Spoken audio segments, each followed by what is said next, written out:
We have students from Japan and Europe and the US, as well as students from across the African continent. And so many of them are really interested in imagining what the world looks like, and thinking about it isn't what the world would look like without U.S. leadership. I think U.S. must and should lead, or at least must and should be one of a group of leaders around the world. But I do think that an increasingly large group of MBA students and other graduate business school students, including American students, are thinking about how to redraw some of the balances in the world in ways that are more likely to yield the kinds of outcomes that they're looking for. Welcome to Leaders Unplugged. Leaders Unplugged is real talk with the impactful, candid, honest, actionable, and fresh from behind the scenes. Presented to you by IMD and hosted by IMD's President David Bach and myself, Felix Zeltner, founder of Remote Daily. On today's episode, we take you behind the scenes of the annual meeting of the Global Network of Advanced Management, or GNAM, an alliance of 33 business schools from around the world. This annual meeting took place in Monterrey, Mexico, and David, who was one of the founders of this network and is a member today with IMD, sat down at this gathering with two of his fellow deans of business schools. From South Africa, Duggan, the Dean of the University of Cape Town Graduate School of Business, and from Canada, Darren, Dahl, the Dean at the Sauder School of Business at the University of British Columbia. Now, David has known him for years and knew that they were going to talk unplugged about how to navigate the rapid global shifts that are happening and how it impacts them, their schools, and their way of leading. So David kicked off by asking Darren about how things are going in Canada coming out of a national election that was heavily influenced by the changing relationship to the neighbor in the south. How are we doing? What's interesting is it truly came as a shock to Canada. If that's what I could relate, it's a bit of a surprise. This has been a neighbor to us that has been really besties for decades, hundreds of years even, you could argue. And massive trading partner, connected in every way, people living on both sides of the border, and all of a sudden not friends. And so I would say many in Canada have been a bit shocked and surprised and didn't see it coming. And so this has resulted in a bit more of a wake up to, Canada needs to maybe diversify a bit. Over 80% of our trade is with the US. And so we need to think about, how do we diversify and realize that maybe you can't always trust people next door. And that sounds hard, but in many ways it might be good for Canada. It's certainly woken up a bit of national pride. At the university, it's interestingly been pros and cons. So obviously there's the psychological effect of having this happen, and certainly costs in running the university. It's an issue with tariffs. But on the flip side, we actually are seeing a bit of a spike, a bump in applications and enrollment. People that were going to go to the U.S. for education, or people in the U.S., are actually looking to Canada now as perhaps a nice option, given some of the buzz and the messaging that's coming out of the presidency right now. And so for us, it's been a bit of positive, I would actually say, in terms of enrollments, but certainly struggling with it in terms of what does it mean moving forward. We rely on the U.S. for defense. We rely on the U.S. for culture. We rely on the U.S. for much of our economy. And so when that's taken to some degree, it affects all conversation and why it had such an impact on our election. Catherine, South Africa, of course, another country where President Trump seems to have identified some issues that he wants to squabble over, about the role of the white minority, and seems to have been influenced to some extent perhaps by Elon Musk in some of this. How have you and how have your colleagues processed this? Again, historically, South Africa, a country that's been quite close to the United States, particularly since the end of apartheid. What does that look like now? So South Africa is a really interestingly complex country. Among other things, I think the first thing that we have to remember is that South Africa has only been a full democracy since 1994. Prior to that, it was under sanction and it was a very different country. And the question about how exactly it's rebuilding itself into the future of the country and indeed leading a continent, which will eventually be much more centered in the world, including in terms of population. When we look at the US, it's been a very complicated relationship for a while. I would say that South Africa is an interesting place to be because, among other things, there is an uncertain relationship between, or an uncertain viewpoint. Technically speaking, we're neutral with regard to the situation in Ukraine with Russia. But in point of fact, the country has often taken a more Russia-leaning bias. But the Western Cape, which is where we are in Cape Town, is much more solidly on the pro-Ukrainian, pro-Europe side. And similarly with Israel and Palestine, South Africa has actually led the way in many respects in bringing Israel to the ICC and other things like that. And of course, we're on a continent which is itself very complex and has a very large number of active conflicts, as well as many of the minerals on which we all rely. So I think in terms of the large-scale geopolitical questions, South Africa is in a very interesting position, a very complex position. And I think internally inside South Africa, we haven't really figured out exactly how we're going to manage now. Well, obviously, in case you can't tell from my accent, I'm American. And so for me, there's another layer of complexity associated with being an American living in South Africa under current circumstances. Now, I will say, UCT, so my parent institution, the Faculty of Health Sciences in particular, is the largest recipient of NIH funding outside North America. And most of that funding was going not only to HIV/AIDS, but also to tuberculosis, because among other things, in populations which have high disease burdens, you tend to get a lot of not just tuberculosis, but the threat of drug-resistant tuberculosis.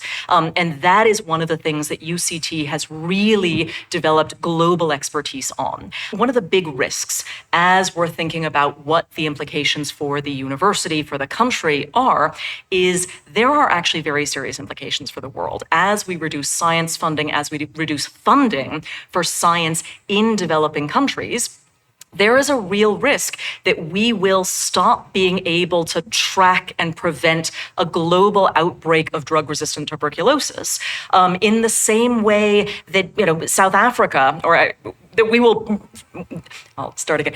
There's a real risk that we will be unable to prevent a global outbreak of drug-resistant tuberculosis. And if you want to have a sense of how central South Africa is to monitoring things, you might remember the Omicron strain of COVID. Omicron didn't start in South Africa, but it was discovered in South Africa. And that's because South Africa has an extraordinary public health system. And it is tracking things and it understands things. And so much of that is happening at UCT. And so much of the funding for those processes has relied on the NIH and can no longer rely on the NIH. So we're in a situation where either the government of South Africa, which of course is constrained in many, many ways, again, it needs to rebuild the country and to continue to rebuild the country. We have, unfortunately, the highest rate of inequality in the world. The question is, how can a government that's already under that kind of strain fill in and backfill some of the money that's being lost with the removal of NIH grants? So it is a big challenge, I think, for everybody. And so how are your colleagues dealing with this? I mean, here, your colleagues in the health sciences have done this extraordinary work that benefits not just South Africa, the continent as a whole, but arguably the whole world, in part by building these strong relationships, research relationships with the United States and funding from the US government. And it just goes away one day to the next.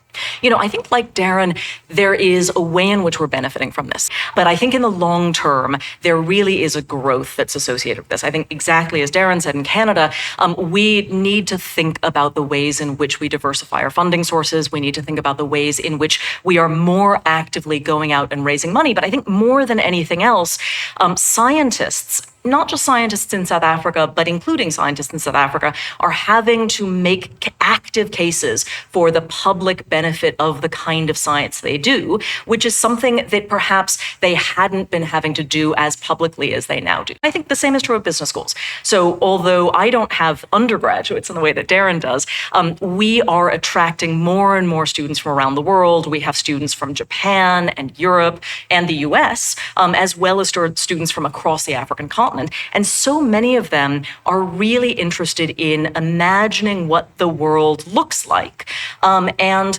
thinking about it isn't what the world would look like without U.S. leadership. I think U.S. must and should lead, or at least must and should be one of a group of leaders around the world. But I do think that an increasingly large group of MBA students and other graduate business school students, including American students, are thinking about how to redraw some of the balances in the world in ways that are more likely to yield the kinds of outcomes that they're looking for. And so that's really what we're seeing in our classes. That's interesting. Both of you are describing something similar, right? A situation you didn't expect, relationships that you had counted on, but now realizing that there may be a silver lining and having to diversify sources of funding, assuming some more perhaps initiative and autonomy when it comes to policy, foreign policy, right? And totally, to be honest, just sharpening what you do. Yes. I mean, when you've had it good for many years and things have come easy, you don't have to innovate as much, perhaps, or you don't have to think, well, what do we need here? What do we not need here? And so this is that kind of opportunity where you can sharpen operations. I think the example in health is very poignant, but I think it applies as well to business schools. And, a little bit of push sometimes can be helpful. It's also, there's a way in which it changes the confidence level. So there's a thing that I like to say to my students all the time. You need to know a little bit about video games to understand this, but I'll give you a little bit of context. When you play video games, I think we're both good. Okay, Yes. good. I'm glad. Actually, you're probably Atari generation. Yes. I know you're probably better than I am. I Overwatch. am not a great video game player, but I am. I love this metaphor. So when you play a video game, you can choose what level you're going to play on. You can play on normal mode, you can play on easy mode, or you can play on hard mode. And you're doing the same thing, but if you are on easy mode, everything is easier, as it says. So what I like to tell my students is doing business in Africa is like playing video games on hard mode. And in some cases, being in places like Zimbabwe is like playing video games on God mode. So when you grow up in circumstances like that, you really have a sense of how to manage volatility. You have a sense of how to manage this extraordinarily complicated political environment. And I think one of the things that's been really exciting, both for me to see of students on the African continent, but also that every single one of the students that we get from elsewhere in the world says is African students who've grown up under these circumstances, hyperinflation, thinking about politics every single day, they have a sense of how to manage under uncertain conditions that people who grew up like me in places like Chicago simply don't have inbuilt. We have to think through these things. And I think we're really seeing that with global leaders who have lived in very sort of manageable circumstances for a long time in places like Europe and the US, where we've had persistent low inflation for years until recently. We've had very predictable political systems and institutions, and all of a sudden they're finding themselves very much on the back foot. And I think this is one of the areas where people, not just in Africa, but Africa, parts of Latin America, parts of Asia, can really step in to say, actually, we know how to manage through uncertainty. And I think places like Canada and the US and Switzerland can really learn from those kinds of lessons. And this is one of the things that we see as soon as we started getting a bit of inflation. African students, and particularly African chartered accountants, were in great demand because they know exactly how to manage inflation. 8% inflation does not worry anybody who grew up in Zimbabwe, whereas 8% inflation in some countries in Europe is a national crisis. So how do you think about your role leading one of the country's premier business schools and helping current leaders, future leaders make sense of what this uncertainty means for them? So for me, I think it's two parts. And the first really doubles down on what you've said is how do you deal with uncertainty? How do you deal with ambiguity? The second part I think that we need to prepare students for, and maybe not in all countries, but I think we could always be better at it, is what happens when things don't work out? And I think most kids in a Western world context, you play by the rules, you do well in school, you go to university, it all works out. And you may fail something here or there, but nobody ever really punches you hard. And, the trite word that everyone uses is resilience. I don't want to use resilience. I just want to use the word fall down. Students, I think, are not used to falling down a lot. And so, that's something I think we can help students with, besides the uncertainty, the ambiguity, is, well, what happens if the plan doesn't work? Do you have a plan B? Do you have a plan C?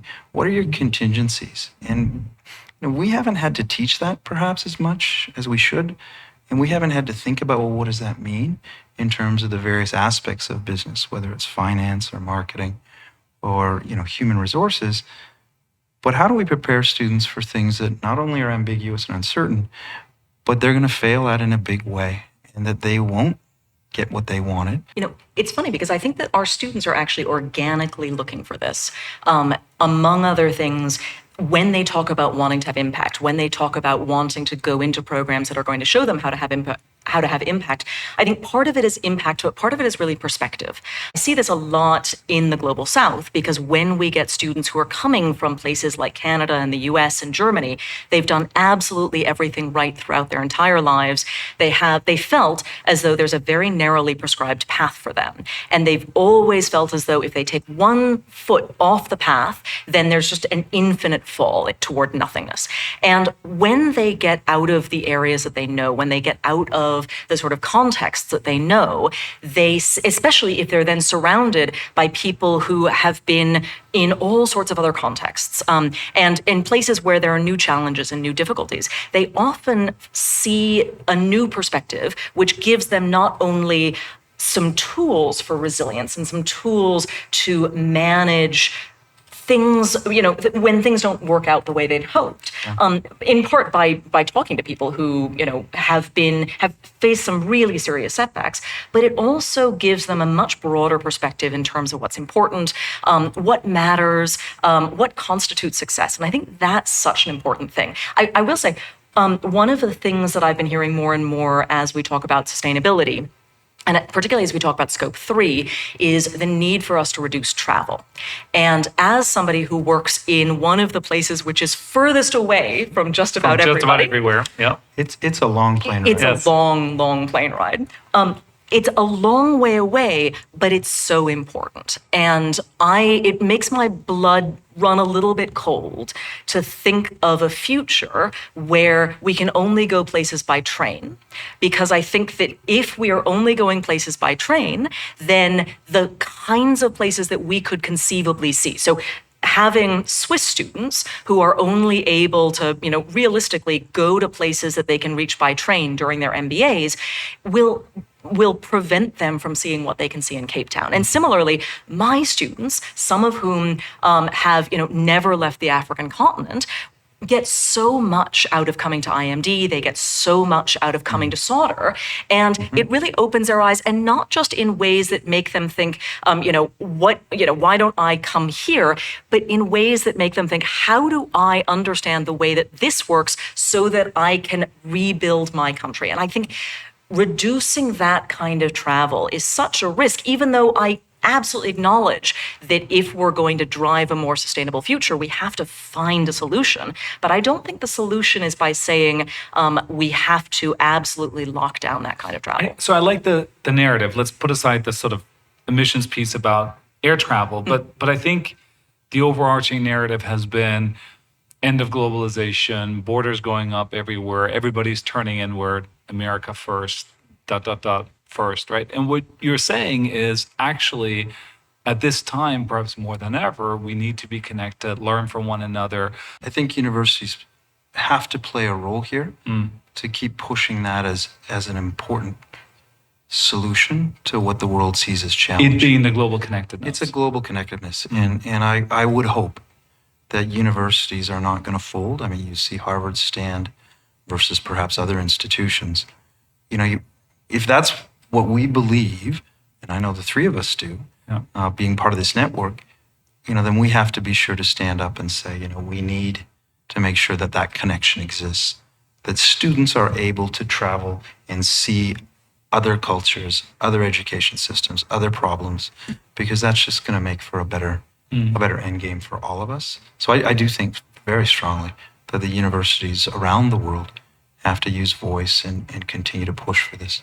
And of course, when universities use voice, they do that through their leaders. One of the things I've been thinking quite a bit about is that leaders are being called on right now to make sense of what seems unsettling, yet at the same time, you may not have all the answers, right? We don't really know what the future of the Canadian economy is going to be. We don't know how that important research on tuberculosis is going to continue in Africa. So how do you deal with the expectation that students, that your faculty colleagues, that other stakeholders might have? I mean, for me, I think it's being very clear on, what are the values, what are the first principles that I look at in terms of managing the organization that I work in, and being true to what, I think is important to building a place where students can learn, where they can feel safe, and where they can truly grow.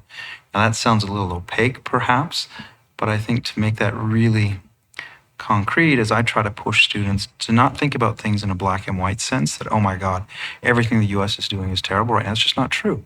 There's some elements that you can point to say, well, that's interesting. Like maybe 5, 10, 15, 20 years from now, they might have real value. And then there's other elements that, that's just the wrong way to go. And I can predict that that's going to end up badly. Or, wow, what an experiment. What's going to happen here? As we all know, we polarize very quickly now.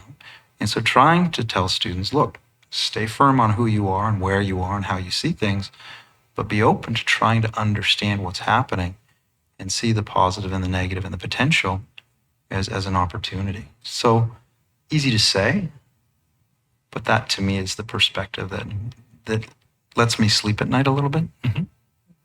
I mean, I used to work for a startup, and we started a new business school in Rwanda. And I think the thing that I really took away from that more than perhaps anything else is a sense of mission-driven, what it means to be mission-driven. And I think that that's the ultimate way in which I would categorize myself as a leader. I wake up every single day. I'm committed to the African continent. I've been working in Africa. I've been thinking about Africa. I've been doing research on Africa for 25 years. And my entire professional career has been devoted to the African continent. And I have no idea if what I do in my life with Africa is going to make a difference, but I have to wake up every single day and believe that it might. And I think that if I can live that belief, if I can live that element of mission-drivenness, then people take that. Now, I mean, you can't eat being mission-driven, right? You can't use being mission-driven to pay your rent, and anybody who's worked for a startup knows that very well. But I do think that when we're thinking, exactly as Darren said, when we're thinking about this in terms of grand historical narratives, or even sort of relatively smaller historical narratives, if we're thinking about things in the course of the next 25 years, the question is, how can we pragmatically get through this to go where we're going? And I will say that I think that pragmatism is the most important thing, because sometimes if we fail to be sufficiently pragmatic, then we can shoot ourselves in the foot today in ways that will fundamentally alter our ability to get where we want to go.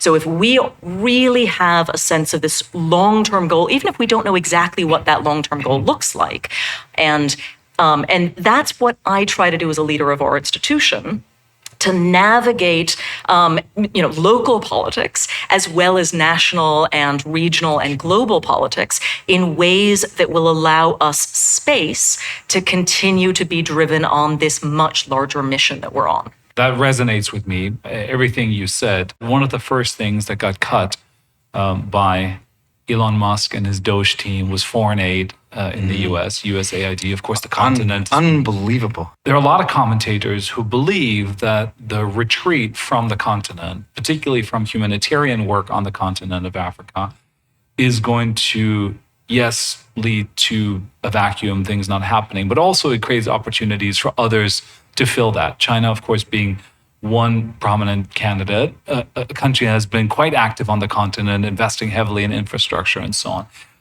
Are you seeing that? How does your pragmatism and your focus on moving the continent forward then interact with your values as an American committed to the continent's development, but presumably also to a set of institutions that you identify with?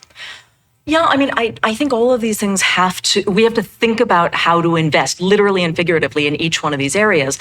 What I do like to tell people is the one thing that I know the demographics, and the demographics say that, or at least they suggest that given current birth rates, by 2050, in 25 years, which is, by the way, the time that our current MBA students are likely to be running big companies, by 2050, 1/4 of the world's population will be African. And so what I like to tell my students is, if you believe that young people are where we get new ideas, where we get new markets, where we get new ways of thinking about things, then Africa could lead the world in this, or at least it could be at the center of this emerging market. And I like to tell my students, for the rest of our lives and the rest of their careers, every region of the world, particularly Europe, particularly North America, is going to be aging and the population is going to be shrinking. Even India's population is beginning to plateau. Africa is the only place where this really isn't likely to happen for a while. And to give you a sense, many countries in Europe currently have a median age in the 40s. And Uganda's median age is about 15. A little bit of that is because people live longer in Europe and Japan, but a lot of that is just the birth rate. And so as we think about that, I think there's a very pragmatic argument to people thinking about ways in which they can make small changes, which will accumulate and aggregate into much larger changes. And that's really what I'm looking for. I don't think that we can go in and make broad proclamations. In fact, Americans have done that on the African continent for a very long time, and it often hasn't worked very well. I think instead what we need to do is just as Darren said, we need to understand the system. We need to understand the reason why things work the way they do. And ideally, and this is what I want my students to leave the UCT-GSB with, I want them to be able to see things that no one else has seen before. My students are always asking me, well, what do you think we should do? And I say, that's not my job. My job as an educator is not to have the answers to the problems. My job as an educator is to show you what I see, to show you what I know, and to give you the tools that could plausibly equip you to find these challenges and to solve these challenges. And if, beyond being here for Africa, when I wake up in the morning, I go and I talk to students and I teach students because I genuinely believe that those students will go out into the world and do things because of what they learned in my class and in all of the other classes, as well as the lives that they bring into these classrooms, that they will be able to go out and change things that I know I can't figure out. And that's the wonderful thing about being an educator, this optimism that we have about the future and about the young people, and in some cases not so young people who are passing through our classrooms. One of the most amazing things about traveling on the continent is you pick up that optimism, right? And it's something in Europe I feel we've lost. There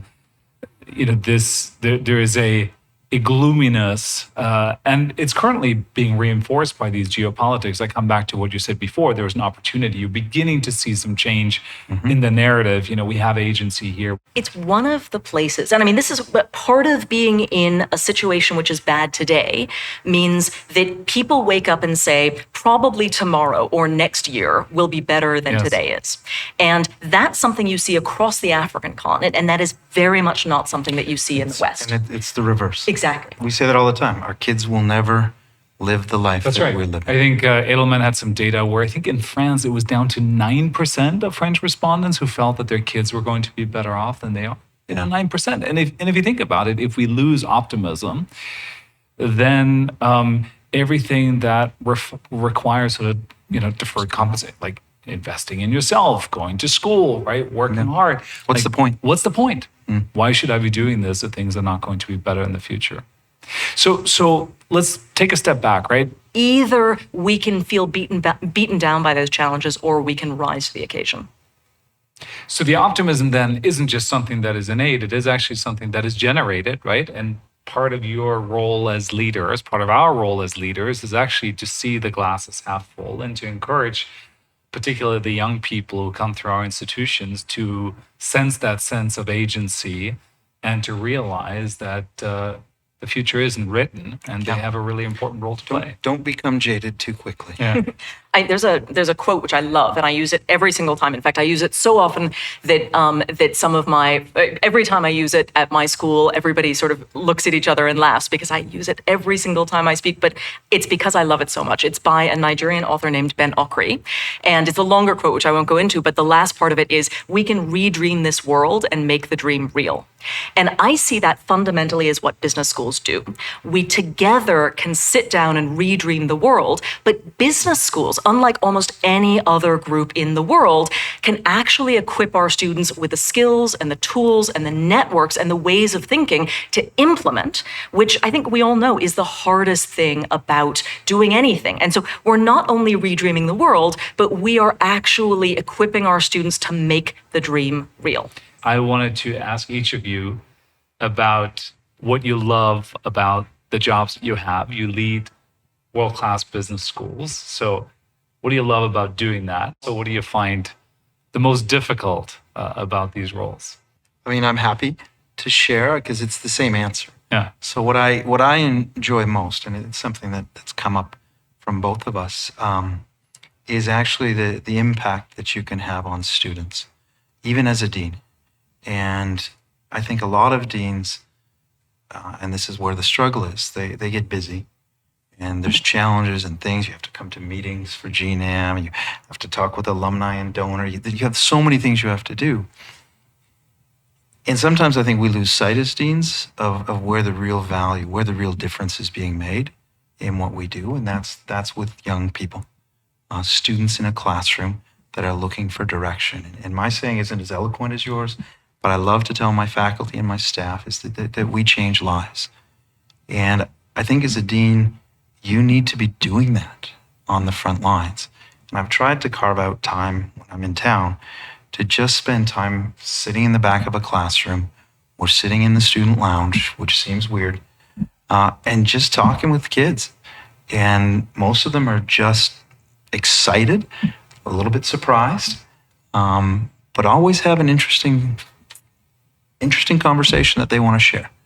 And, if I could give advice to any incoming dean or new dean or old dean, it's take the time to actually get on the ground level with students a bit more.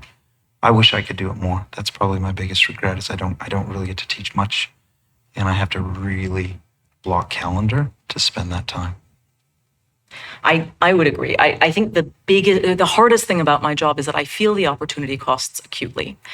So I do teach. I teach a lot because I love it. And there's this way in which I relax by teaching. And again, it is the most immediate way for me to see the impact that I'm having. On the other hand, there's also a selfish element to it because I teach so many of our students, I have a different relationship with them than I would if I wasn't teaching them. And so when they want to complain about something at the school, they once upon a time might have written me an email, dear, Director Duggan, I am upset about something. But now they just call me up, or they don't call me, but they'll just knock on my door, or they'll send me an email. Hey, Catherine, this thing is happening. I know, and they feel. And I'll share a thing that I find very inspiring, which I actually learned when I was doing a case study on OCP, which is a big mining company in Morocco. They've really totally reorganized their organization in amazing ways. And one of their central organizing sort of themes is what they call Nia. It's an Arabic word, and it means basically giving people the benefit of the doubt. It means it comes from a religious term. But it is used in OCP to really describe, again, giving people the benefit of the doubt, believing that people are looking to do good. And that, I think, has changed, teaching has changed the way in which most of my students relate to me as dean, because they see what we're trying to do, they see what I'm trying to do, and they will come and tell me, this thing over here is inconsistent, I think, with the direction that you're trying to move the school, rather than saying, I'm really really mad because you're not taking X, Y, or Z seriously. And that's, I think, a really important thing. And what I tell myself on really long days when I wake up very early to teach and then I go to bed very late because I've had an alumni function, I tell myself that among other things, I am investing today because this is going not only to make the impact later, but it's even going to make my life a bit easier because I'm not going to get emails in 3 months' time, which will be more problematic. Having said that, I feel these opportunity costs acutely.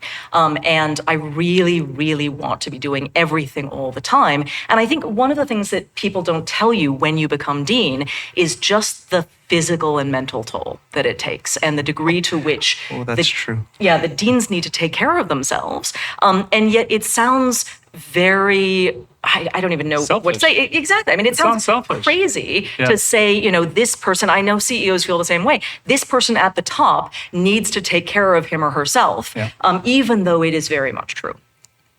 So on that note, you're a little bit ahead of me in terms of your tenure. So I've been doing this for 9 months. You've been doing it for 3, Darren. You've been doing it for 5, Catherine.